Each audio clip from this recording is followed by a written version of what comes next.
Thank you so much for having me, and thank you for everybody for tuning in to listen and hopefully learn something today. Um, Childhood obesity is a huge problem in the United States, but it's actually a global epidemic. So wherever you are tuning in from, you are not immune to the issues that we're going to be discussing today. So this may be sort of out of the box for many of you, and it requires a bit of an open mind in terms of how you think about the disease. But I can assure you that over my 20 years in this field, that everything I'm telling you today is either based on my clinical experience, based on the science and the evidence that's been published, my own basic science and translational science research, or all of the above. So the framework for today is going to be really just a brief overview of a bunch of different topics.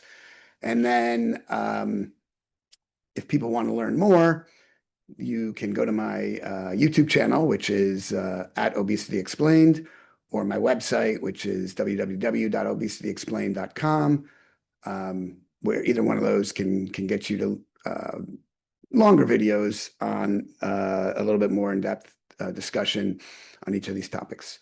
And if you want more information, you can always reach out to me via one of those platforms, and I'm happy to provide that as well.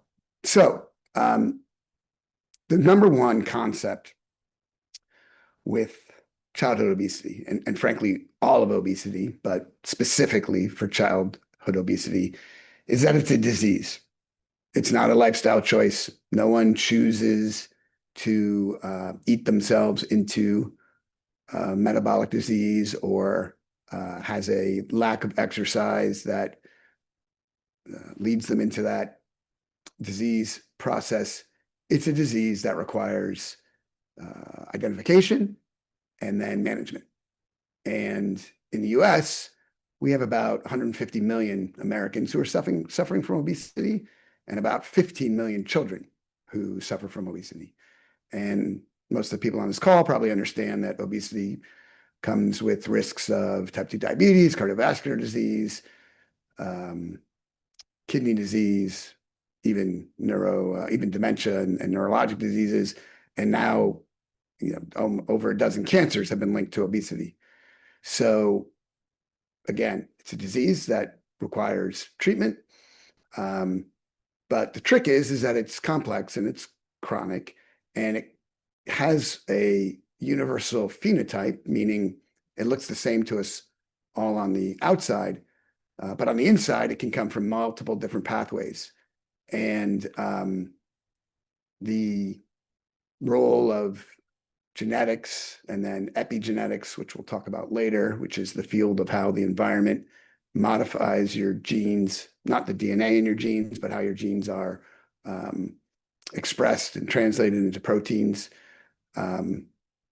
The in utero environment, and then some of the exposures like the ultra processed foods that are in the news every day, and even chemicals in the environment like the forever chemicals and PFAs and even things we breathe, how that all might impact obesity risk and the development of the disease.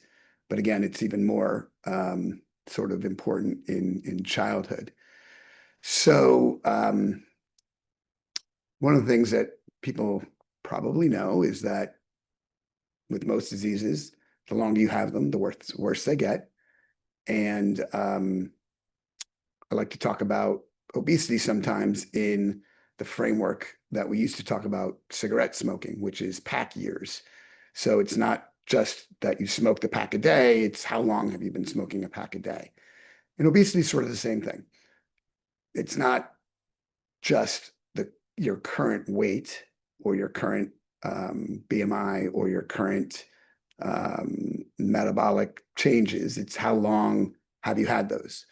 So I just actually published a paper looking at early onset obesity and how many life years you lose if you have severe obesity at a young age. And so that's the concept that I think people really need to understand, because children obviously have obesity for longer than adults do, and you don't do the patient any favors by waiting to treat it or address it. And some of the damage that gets done is actually even sort of irreversible. Yes, you can reverse type 2 diabetes, but other parts of the metabolic derangements are harder to reverse. And again, that might be due to epigenetics, which we will address later on in this lecture. You have to know the different stages of obesity in order to treat it properly.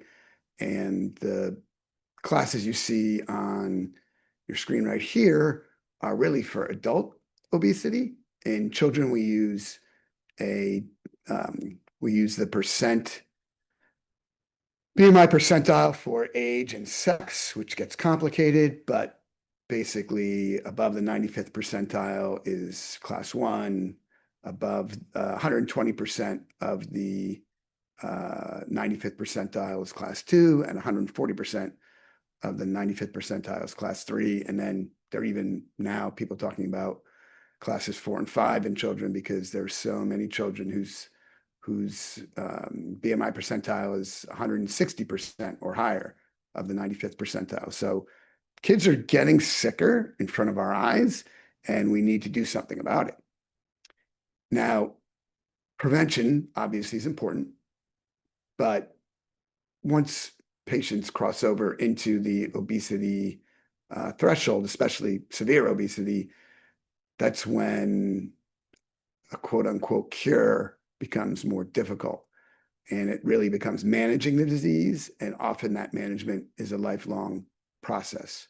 So that's why earlier intervention before things progress is critical. And again, if there's sort of one take home from this lecture, it's that you should deal with obesity in children as soon as you identify it, and not wait for them to grow out of their baby fat, because that is a myth that just doesn't really hold true.